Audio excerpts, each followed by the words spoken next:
Hello and welcome back to JK civil services. Dear students, आज हम पढ़ने जा रहे हैं नंबर सीरीज का लेक्चर नंबर तीसरा, जो कि आपको पता होगा रीजनिंग के क्रैश कोर्स का लेक्चर नंबर तीसरा है। और ये लेक्चर्स मैं प्रोवाइड करा रहा हूँ, आपको प्रेजेंट कर रहा हूँ थ्रू जेके सिविल सर्विस प्लेटफॉर्म। अगर आपको किसी भी लेक्चर की कोई भी पीडीएफ चाहिए तो उसके लिए आप हमारी टेलीग्राम चैनल ज्वाइन कर सकते हो, जिसकी लिंक आपको डिस्क्रिप्शन में मिल जाएगी। तो ये आज हमारा रहने वाला है लास्ट लेक्चर, जो कि रॉन्ग टर्म बेस पर बेस्ड होगा। यानी कि आपको नंबर सीरीज गिवन होती है और उसमें कोई ना कोई टर्म जो होती है वो पैटर्न को फॉलो नहीं करते, पैटर्न को सेटिस्फाई नहीं करती है, तो वो टर्म जो होती है वो कहलाती है रॉन्ग टर्म। रॉन्ग टर्म तो वो उस केस में हमारे क्वेश्चन का आंसर बन जाती है। ठीक, तो क्योंकि हमें निकालनी होती है रॉन्ग टर्म। ओके, सो हम स्टार्ट करते हैं। स्टार्ट करने से पहले मैं आपको कहना चाहता हूँ, वीडियो आपको पसंद आए तो उसको लाइक ज़रूर करना। So let's get started. Moving on question number 1, जो कि आपकी स्क्रीन पर ये रहा। ओके गाइज, तो आप यहाँ पे इसको ऑब्जर्व करो, थोड़ा सा अच्छे से ऑब्जर्व करने की कोशिश करो। तो जब आपको ये आपके पास सीरीज है, इस तरह से आपके पास एक नंबर सीरीज है, तो इसको आप ऑब्जर्व करोगे और आपको बताना है, क्या बताना है कि इन इन इन नंबर्स में से कौन सी आपको रॉन्ग टर्म मिल रही है। पहले 2-3 क्वेश्चंस में आपको आराम से समझाओगे और उसके बाद हमारी स्पीड बहुत तेज होने वाली है। ओके, सो यहाँ पे ध्यान से आप देखोगे तो 2 का डिफरेंस यहाँ पे +4 हो रहा है, फिर 4 का डिफरेंस यहाँ पे +8 हो रहा है, और यहाँ पे कितना हो रहा है, यहाँ पे +14 हो रहा है। तो आप मुझे बताइए, ध्यान से इसको ऑब्जर्व करो। दिस इज 2 की पावर 1, ये 4 क्या है, 2 की power 2, this 8 is 2 raise to the power 3, और यहाँ पे क्या होना चाहिए था, 2 रेज टू द पावर 4, और 2 रेज टू द पावर 4 होता है 16 गाइस होता है। कितना होता है, 16 होना चाहिए था। यानी कि कहने का मतलब है ये 16 यहाँ पे ऐड होना चाहिए था इस 70 के साथ, तो यहाँ पे टर्म बन जाती है आपको 86 यहाँ पे एक करेक्ट टर्म है, ना कि 84। तो इस केस में जो आपकी रॉन्ग टर्म हो जाती है, जो आपकी रॉन्ग टर्म बन जाती है, वो है आपकी 84। तो ये आपका आंसर हो जाता है, ये आपका आंसर यहाँ पे बन जाता है। आप आगे भी इसको देख सकते हो, ये सेटिस्फाई ज़रूर करेगा। ओके, चलो जी, क्वेश्चन नंबर 2। क्वेश्चन नंबर 2, आपके पास डेटा गिवन है, आपके पास एक नंबर सीरीज गिवन है, जो कि है क्या है, 2, 3, 12, 37, 86, 166 एंड 288। ओके, तो इसमें आपको बतानी है कि रॉन्ग टर्म कौन सी है, इनमें से कौन सी आपके पास रॉन्ग टर्म है। तो अच्छे से हम देखने की कोशिश करेंगे। 1, यहाँ पे क्या आता है 9, यहाँ पे क्या आता है आपका 25, और यहाँ पे आपके क्या आता है डिफरेंस। यहाँ पे अगर हम डिफरेंस की बात करेंगे तो डिफरेंस आपको 49 आता है। देन आपका यहाँ पे डिफरेंस कितना आएगा, यहाँ पे कितना आएगा वो आप देख लोगे। तो फिलहाल मुझे एक पैटर्न नज़र आ रहा है। दिस इज़ 1 स्क्वायर, ये 9 क्या है, ये है 3 का स्क्वायर, ये 25 क्या है हमारे पास 5 का स्क्वायर, ये 49 क्या है हमारे पास 7 का स्क्वायर, 7 स्क्वायर। और यहाँ पे जो वैल्यू होना चाहिए था, जो वैल्यू होना चाहिए था वो होना चाहिए था 9 का स्क्वायर, 9 स्क्वायर, यानी कि यहाँ पे 81 होना चाहिए था। ठीक, तो अगर आप इसके साथ 81 करोगे, देखो गाइज 1 + 6 = 7, तो यूनिट डिजिट 7, यानी कि आपका यहाँ पे 167 होना चाहिए था। कितना, 86 को 81 प्लस करोगे, ऐड करोगे तो 167 बन जाता है, ना कि 166। तो जो आपकी रॉन्ग टर्म यहाँ पे इस क्वेश्चन में बन जाती है, वो बन जाती है 166, और ये 166 ही आपका क्या हो जाएगा, आंसर हो जाएगा इस क्वेश्चन का। तो जब आप इसको सेटिस्फाई कराने की कोशिश करोगे तो आपको यहाँ पे 9 का स्क्वायर 81, फिर यहाँ पे आपको डिफरेंस 288 का डिफरेंस 121 मिलेगा, और 121 किसका स्क्वायर होता है, 11 का स्क्वायर होता है।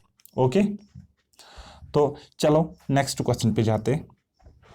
नेक्स्ट क्वेश्चन है हमारे पास क्वेश्चन नंबर 3। क्वेश्चन नंबर 3 है हमारे पास 24, 27, 31, 33 एंड 36। ओके, क्या है हमारे पास, फिर से पढ़ो ज़रा, 24, 27, 31, 33, 36। ओके गाइज, चलो इसको समझने की कोशिश करो, पैटर्न को जानने की कोशिश करो। यहाँ पे क्या हुआ है +3, यहाँ पे क्या हुआ है +4, यहाँ पे क्या हुआ है लास्ट में +3 हुआ है, और यहाँ पे क्या हुआ है +2 हुआ है।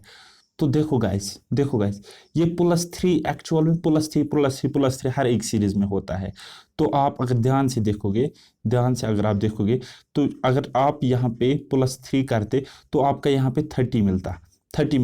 तो 30 को आप +3 करते तो 33 मिलता, फिर आप +3 करते तो 36 मिलता।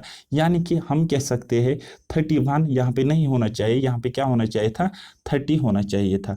तो हम कह सकते हैं जो कि हमारी रॉन्ग टर्म बन जाती है इस केस में, जो कि हमारी रॉन्ग टर्म होगी वो होगी क्या होगी 31 होगी, क्योंकि यहाँ पे क्या होना चाहिए था 30 होना चाहिए था।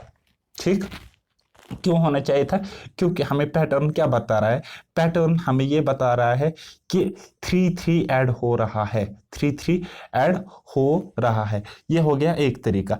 दूसरा तरीका आप मल्टीपल चेक कर सकते हो। ठीक, मल्टीपल ऑफ 3, मल्टीपल ऑफ 3। अब देखो गाइस, यहाँ पे समझने की कोशिश करो। 24 is the multiple of 3, 27 multiple of 3, 33 multiple of 3 and 36 is also multiple of 3। ठीक, यानी कि 24 को 3 से डिवाइड होता है, 27 को 3 से डिवाइड होएगा, 33 को भी 3 से डिवाइड होएगा एंड 36 को भी 3 से डिवाइड होएगा, लेकिन 31 को डिवाइड 3 से नहीं होएगा। तो ये क्या बन जाएगी, हमारा आंसर बन जाएगा 31, जो कि है इसमें एक रॉन्ग टर्म है। देखा गाइस, दो तीन लॉजिक से आप क्वेश्चंस को बना सकते हो, प्रोवाइडेड कि आपकी प्रैक्टिस बहुत अच्छी होनी चाहिए। ओके, चलो मूविंग ऑन, क्वेश्चन नंबर 4 जो कि है हमारे पास, क्वेश्चन नंबर 4 इज, जो हमारे पास गिवन सीरीज है 196, 169, 144, 121 एंड 80। ओके, तो आपको दिख रहा होगा 196 इज नथिंग बट 14 का स्क्वायर है, ये 14 का स्क्वायर है। ओके, तो ये 13 का स्क्वायर है। तो ये 144 क्या है, बोलोगे सर ये तो 12 का स्क्वायर है। तो ये 121 क्या है, बोलोगे सर ये तो 11 का स्क्वायर है।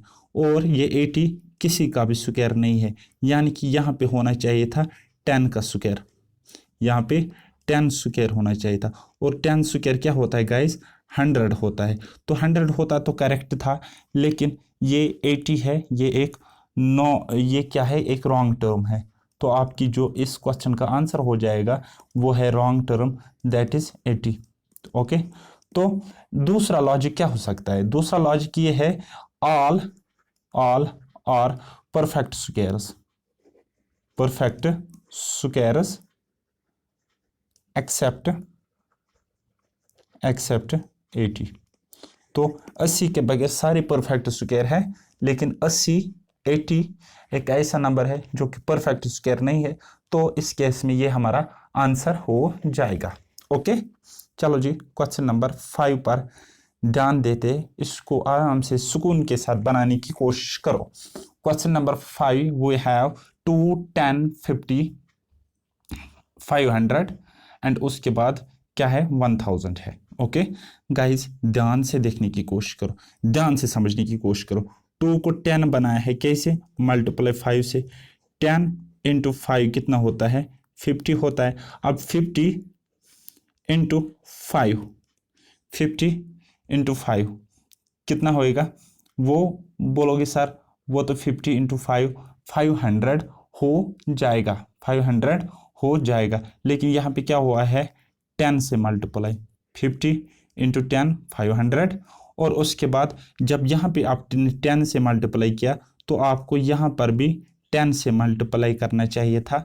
तो जब आप 500 को 10 से मल्टीप्लिकेशन करोगे तो आपको मिलेगा 5000, लेकिन यहाँ पे 5000 नहीं है बल्कि 1000 है। तो ये आपकी क्या बन जाएगी, ये आपकी बन जाएगी रॉन्ग टर्म। ओके, ये आपकी रॉन्ग टर्म बन जाती है, तो ये 1000 आपका आंसर है। ओके गाइज, चलो नेक्स्ट क्वेश्चन नंबर 6 आपकी स्क्रीन पर ये रहा, जो कि है हमारे पास डाटा गिवन है, हमारे पास एक सीरीज गिवन है 24, 27, 31, 33, 36। अगेन ये क्वेश्चन रिपीट हो रहा है, तो आपको पता है ये क्या है, डिविजिबल बाई 3, 3 से डिवाइड होता है, इसको भी 3 से डिवाइड होएगा, इसको 3 से डिवाइड नहीं होएगा, ठीक नहीं होएगा, तो इसको भी 3 से डिवाइड होता है और इसको भी 3 से डिवाइड होता है। ओके, तो हमारा जो आंसर है वो क्या बन जाएगा, 31। चलो क्वेश्चन नंबर 7 बनाने की कोशिश करो। यहाँ पे सिंपल सा क्वेश्चन है, बस आपको कंसंट्रेशन के साथ इसको सॉल्व करने की ज़रूरत है। मिक्स्ड सीरीज पर ये बेस्ड क्वेश्चन है, बस आप इसको बनाने की कोशिश करो। सो डियर गाइस, यहाँ पे इस तरह से ये रिलेशन बन जाएगा, एक को छोड़ के एक, ठीक, इस तरह से, फिर यहाँ पे ओके। और अगर हम ऊपर देखेंगे तो ऐसे, ध्यान से समझने की कोशिश करो फिर आप। हाँ, अब देखो गाइज, हमें रॉन्ग टर्म फाइंड आउट करनी है। तो यहाँ पे क्या हो रहा है, बोलोगे सर +4, यहाँ पे क्या हो रहा है, +2 हो रहा है, यहाँ पे +4 हो रहा है, और यहाँ पे जो आपको मिल रहा है +1 हो रहा है, +1 हो रहा है। ओके, तो यहाँ पे क्या होना चाहिए था, यहाँ पे +2 होना चाहिए था इंस्टेड ऑफ +1। तो अगर आप ऊपर से देखोगे तो सेटिस्फाई कर रही है सारी कंडीशंस। देखो गाइस, 5 + 4, ओके, 9 + 2, ओके, 11 + 4, ओके, 15 + 2, यानी कि +4 + 2 +4 + 2, इस तरह से ये सीरीज काम कर रही है।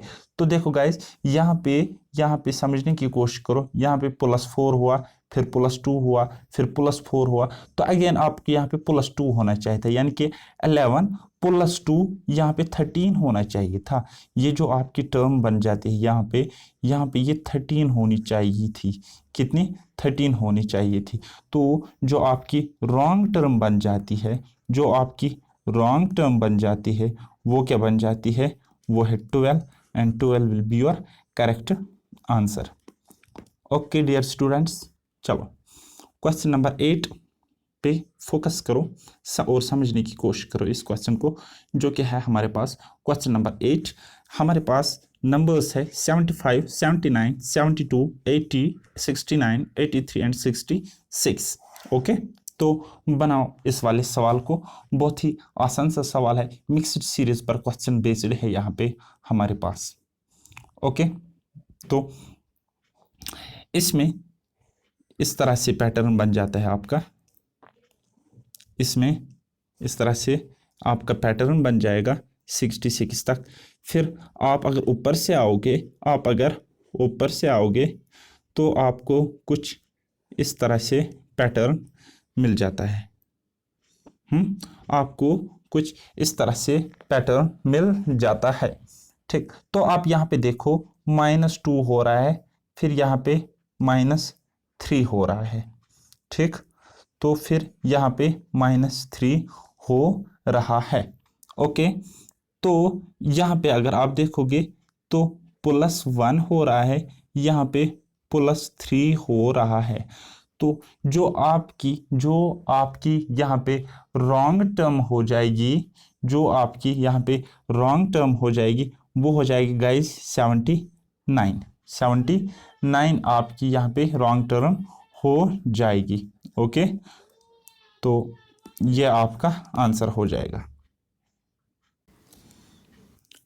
तो ये यहाँ पे -3 है। और अगर हम करेक्ट टर्म की बात करेंगे तो यहाँ पे क्या होना चाहिए था गाइज, यहाँ पे 77 होना चाहिए था इंस्टेड ऑफ 79, तब जाके ये पैटर्न को सेटिस्फाई करती। ओके, चलो जी, नेक्स्ट नंबर सीरीज है हमारे पास, जो कि हमारे पास नंबर्स कुछ इस तरह से 1, 8, 27, 64, 127 एंड 216। तो मैं देखते ही इसका आंसर क्या करूँगा, मैं इसका आंसर 127 टिक करूँगा कि ये रॉन्ग टर्म है। देखो गाइस कैसे, 1 इज़ नथिंग बट 1 क्यूब, 8 को हम लिख सकते हैं 2 क्यूब, 27 को हम लिख सकते हैं 3 का क्यूब, एंड 64 को हम लिख सकते हैं 4 क्यूब। तो ये होना चाहिए था हमारे पास 5 का क्यूब, और 5 का क्यूब कितना होता है 125 होता है। तो ये 125 होना चाहिए था इंस्टेड ऑफ 126। अगर आप 216 को भी देखोगे तो ये है 6 का cube, 6 raise to the power 3। तो आपका जो आंसर हो जाएगा यहाँ पे, जो आपकी रॉन्ग टर्म है वो क्या है 127। सो 127 will be the correct answer for question number 9। Okay, तो ये भी सिंपल सिंपल से क्वेश्चंस होते हैं, बस आपकी प्रैक्टिस अच्छी होनी चाहिए। चलो जी, क्वेश्चन नंबर 10। क्वेश्चन नंबर 10 को बनाने की कोशिश करो मेरे साथ, जो कि है हमारे पास सीरीज है 6, 12, 21, 32, 45 एंड 60। ओके, तो again simple, very very simple question है, बस आपको इस पैटर्न को यहाँ पे ऑब्जर्व करना है। तो देखो, समझने की कोशिश करो। यहाँ पे गाइस इंक्रीमेंट कितने का हो रहा है, यहाँ पे इंक्रीमेंट जो आपको दिख रहा है वो हो रहा है 6 का +6। यहाँ पे कितना इंक्रीमेंट हो रहा है, कितना हो रहा है, यहाँ पे बोलोगे सर यहाँ पे 9 का इंक्रीमेंट हो रहा है। तो फिर यहाँ पे कितना हो रहा है 11 हो रहा है। तो यहाँ पे फिर देखोगे कितना इंक्रीज हो रहा है, बोलोगे सर 13 ऐड हो रहा है, 32 के साथ 45 मिल जाता है। तो यहाँ पे देखोगे तो कितना ऐड हो रहा है 15 ऐड हो रहा है। देखो गाइज, अब थोड़ा सा अपनी बुद्धि का इस्तेमाल करो। यहाँ पे है 15, ओके, 15 का जस्ट प्रीडिसेसर जिसको हम कहते हैं, जस्ट जो इससे आगे आने वाला ऑड नंबर है वो है 13। उससे पहले ऑड नंबर होता है 11, उससे पहले ऑड नंबर होता है 9, और उससे पहले क्या होना चाहिए था, यहाँ पे होना चाहिए था गैप कितना +7 का गैप होना चाहिए था 12 एंड 6 के बीच में। यानी कि हम कह सकते हैं 6 यहाँ पे नहीं होना चाहिए था, बल्कि यहाँ पे अगर 5 हो जाता, यहाँ पे 5 होना चाहिए था इंस्टेड ऑफ 6, इंस्टेड ऑफ 6 क्या होना चाहिए था 5 होना चाहिए था। तो इस केस में जो हमारा आंसर हो जाएगा, जो कि हमारी रॉन्ग टर्म बन जाएगी, वो ही हमारा आंसर होगा, दैट इज 6। और ये 6 हमारा क्या है आंसर है डेयर स्टूडेंट्स। ओके, चलो जी, क्वेश्चन नंबर 11 को सॉल्व करने की कोशिश करो यहाँ पे, जो कि आपके पास सिंपल सा क्वेश्चन है 8, 27, 125, 343, 1331। देखो, इस क्वेश्चन को ध्यान से समझने की कोशिश करो और मुझे पूरा यकीन है आप समझ जाओगे। देखो गाइस, 8 क्या है, ये है 2 का परफेक्ट क्यूब, 27 क्या है 3 का परफेक्ट क्यूब, एंड 125 क्या है 5 का परफेक्ट क्यूब, एंड 343 क्या है 7 का परफेक्ट क्यूब, एंड 1331 क्या है 11 का परफेक्ट क्यूब। ओके, तो यहाँ हम कह सकते हैं, यहाँ हम कह सकते हैं no one is wrong term, इनमें से कोई भी रॉन्ग टर्म नहीं है। क्यों क्यों क्योंकि बिकॉज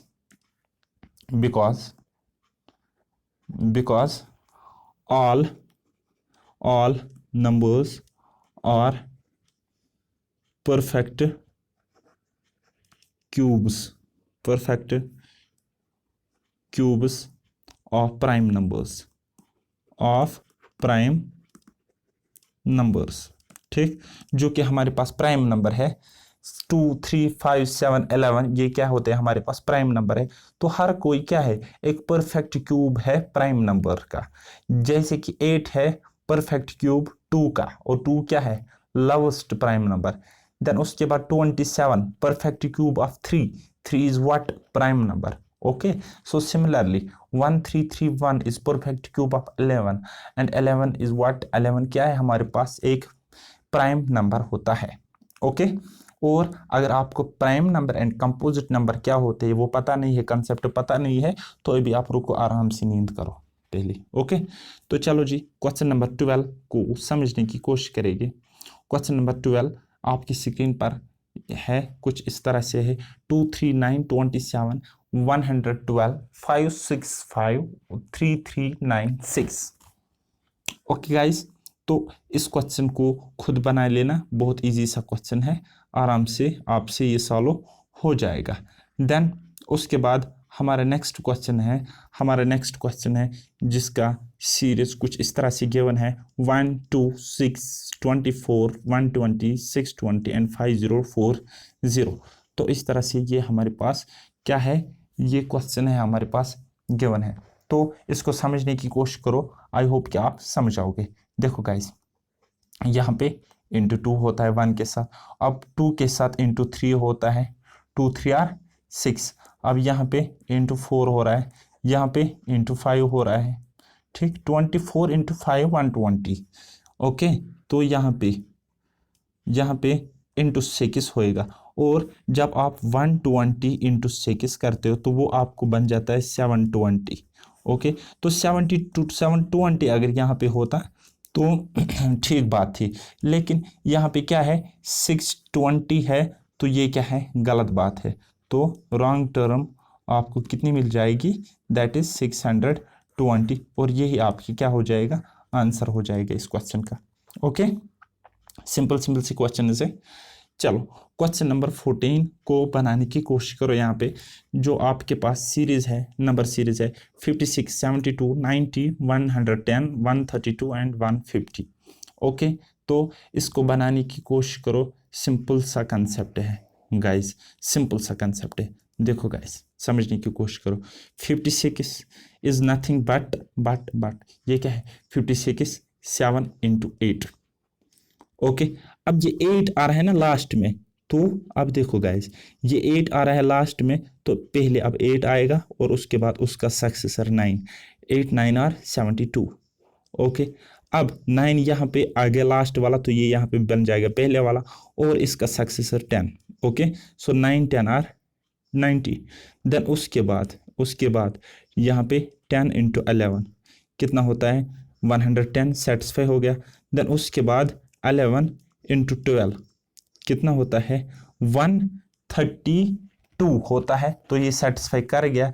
लेकिन यहाँ पे होना चाहिए था 12 इंटू 13 गाइज, जो कि हमारे पास एक गलत टर्म है, 150 है।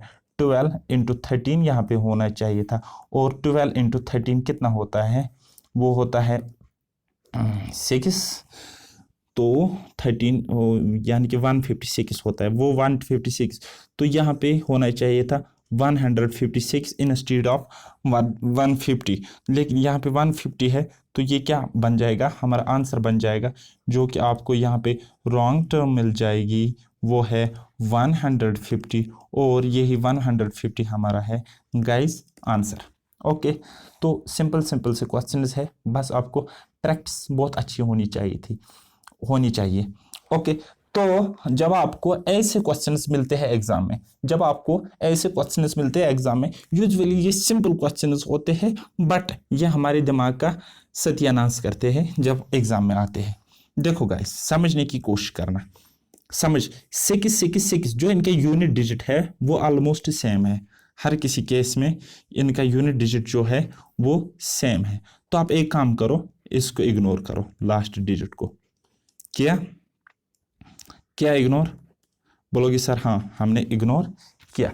तो आपको मिल रहा है यहाँ पे देखो 1 2 3, फिर 2 3 4, फिर 3 4 5, फिर 4 5 6।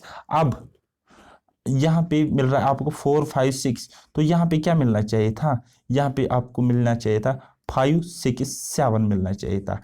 यहाँ पे क्या मिलना चाहिए था, 5 6 7 मिलना चाहिए था। तो इन शॉर्ट मेरे कहने का मतलब है, जो आपको ये टर्म है, this is wrong term, last वाली जो है ये रॉन्ग टर्म है, क्योंकि यहाँ पे होना चाहिए था 5 6 7 6, 5 6 7 6 होना चाहिए था। फिर से समझने की कोशिश करो, फिर से अगेन आप इसको समझने की कोशिश करो, क्योंकि आपके एग्जाम में ये क्वेश्चन आ सकता है। देखो गाइस, 1 2 3 4 5, बात सही है। 1 ये 2 3 4 5 6, सही बात है। यहाँ पे 3 4 5 6, देन यहाँ पे जो थर्ड डिजिट है ना गाइज, ये 7 होना चाहिए था इंस्टेड ऑफ 8। ठीक है, ये मेरे कहने का मतलब है। तो लेकिन यहाँ पे क्या है, 5 6 8 6 है, होना क्या चाहिए था, 5 6 7 6 होना चाहिए था। तो हमारा जो रॉन्ग टर्म बन जाती है, जो हमारे पास एक रॉन्ग टर्म हो जाती है, वो क्या हो जाती है, 5 6 8 6, और यही 5 6 8 6 हमारा क्या बन जाता है, आंसर बन जाता है। ओके, चलो नेक्स्ट क्वेश्चन को हम यहाँ पे सॉल्व करेंगे, that is question number 17। Question number 17 बिल्कुल आसान सा सवाल है, इसको बनाने की आप यहाँ पे कोशिश करो। ओके गाइज, चलो जी, हमारे पास अगर क्वेश्चन है, क्या है हमारे पास, 1 4 10 33 95 291 एंड 864। ओके गाइज, तो मैं इसको देखते ही क्या कर सकता हूँ, मैं इसको देखते ही ये बता सकता हूँ कि ये वाली टर्म गलत है, लेकिन आपको समझ नहीं आएगा। तो देखो गाइज, समझने की कोशिश करो, समझने की कोशिश करो। देखो यहाँ पे क्या होता है, यहाँ पे मसला ये होता है 1 × 3 + 1। अब ये वाला गैप उठाओ और फिर देखो क्या हो रहा है, क्या चक्कर है। बोलोगे सर यहाँ पे क्या हो रहा है, 4 × 3 - 2, यानी कि × 3 - 2 हो रहा है। तो यहाँ पे समझने की कोशिश करो, यहाँ पे × 3 + 3, यानी कि × 3 + 3, यानी कि 10 × 3 + 3। ठीक, पीछे वाली टर्म को 3 से मल्टीप्लाई, देखो गाइस, × 3 + 3। यहाँ पे क्या हुआ था हमारे पास, यहाँ हमारे पास क्या हुआ था, यहाँ × 3 - 3। ओके, तो × 3 - 3, × 3 - 2, × 3 - 2, हाँ, 4 3 12 - 2 10। ओके, तो यहाँ पे क्या हुआ था, × 3 + 1। ओके, सो हमें एक बात नजर आ रही है, हर बार 3 से मल्टीप्लाई लगता है, लेकिन यहाँ पे +1 फिर -2 फिर +3, अब क्या होना चाहिए था, -4 होना चाहिए था। ठीक, तो देखते हैं हम सेटिस्फाई करेगा कि नहीं करेगा। ये क्या है, × 3 - 4। देखो गाइस, 33 × 3 कितना होता है, 99 होता है। 99 - 4 कितना होता है, 95। लेकिन जब आप इस पे फोकस करोगे, यहाँ पे तो ये क्या होना चाहिए था, बोलोगे सर ये होना चाहिए था × 3 + 5, × 3 + 5, 95 × 3 + 5 होना चाहिए था। तो 95 × 3 कितना होता है, 285 होता है। 285 + 5 तो कितना वो हो जाएगा, वो हो जाएगा 290।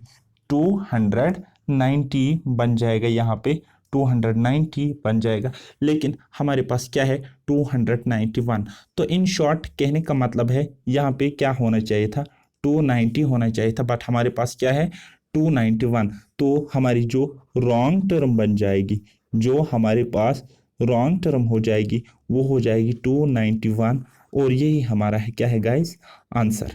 ओके, चलो क्वेश्चन नंबर 18 को आप बनाने की कोशिश करो। यहाँ पे एक सिंपल सा क्वेश्चन है, क्वेश्चन नंबर 18 बहुत ही सिंपल सा क्वेश्चन है, इसको बनाने की कोशिश करो। चलो जी, देखो गाइस, समझने की कोशिश करना। इसको जब आप डिवाइड 4 से करोगे तो आपको ये वाली टर्म मिलेगी। तो इसको डिवाइड 4 से करोगे तो आपको क्या मिलेगा, 2112, 2112 मिल जाएगा। तो फिलहाल हमें ये आंसर मिल रहा है। चलो आगे हम देखते हैं क्या यही पैटर्न फॉलो हो रहा है कि नहीं हो रहा है। तो जब आप 528 को डिवाइड करते हो, जब आप 528 को डिवाइड 4 से करते हो तो आपको क्या मिलता है, 132। और जब आप इसको डिवाइड 132 को डिवाइड 4 से करोगे तो आपको 33 ही मिलता है। ओके, यानी कि डिवाइड हमेशा डिवाइड 4 से होता है और आपकी नेक्स्ट टर्म सेट हो जाती है, आपकी नेक्स्ट टर्म बनाई जाती है। लेकिन यहाँ पे कुछ उल्टा हुआ है, यहाँ पे 2148 आया है इंस्टेड ऑफ 2112। यहाँ पे क्या आना चाहिए था, 2112। अब गाइस देख लेना, ये काम खुद कर लेना। जब आप 2112 को डिवाइड करोगे 4 से तो आपको एग्जैक्टली 528 मिल जाएगा। ठीक, जब आप इस 2112 को डिवाइड 4 से करोगे तो आपको 528 मिल जाएगा। लेकिन यहाँ पे हमारे पास क्या था, 2148 था इंस्टीड ऑफ 2112, तो हम कह सकते हैं जो आपकी रॉन्ग टर्म है, जो आपकी रॉन्ग टर्म है वो है 2148। यही रॉन्ग टर्म ही तो हमें आंसर है, क्योंकि यही हमें फाइंड आउट करनी थी। ओके, तो इस तरह से आपका लेक्चर ख़त्म हुआ है। तो अगेन मैं आपको कहना चाहता हूँ, आप मेहनत करते रहिए। नेक्स्ट टॉपिक जो हमारा होगा, जो हमारा नेक्स्ट टॉपिक होगा वो होगा गाइस सिलोगिज्म। ठीक, सिलोगिज्म, क्योंकि मुझे पता है कुछ लोग कमेंट में बता रहे हमें वो पढ़ा, ये पढ़ा, ये पढ़ा सर। देखो गाइस, धीरे धीरे धीरे धीरे हम सब कुछ कवर करेंगे, लेकिन जिस सीक्वेंस में मुझे बताया गया है कि आप इन चैप्टर्स को इस तरह से पढ़ाओ, मैं बस उसी सीक्वेंस को भी फॉलो कर रहा हूँ। लेकिन हाँ, आपको सिलेबस यहाँ पे कंप्लीट किया जाएगा बिफोर योर एग्ज़ाम। 100% सिलेबस आपको कंप्लीट किया जाएगा। सो मिलते हैं नेक्स्ट लेक्चर में, जो कि होगा सिलोगिज्म पर बेस्ड। सो अभी मैं वीडियो बंद करता हूँ। Thanks for watching my lecture. Bye bye, take care, अल्लाह हाफिज़। मेहनत करते रहिए।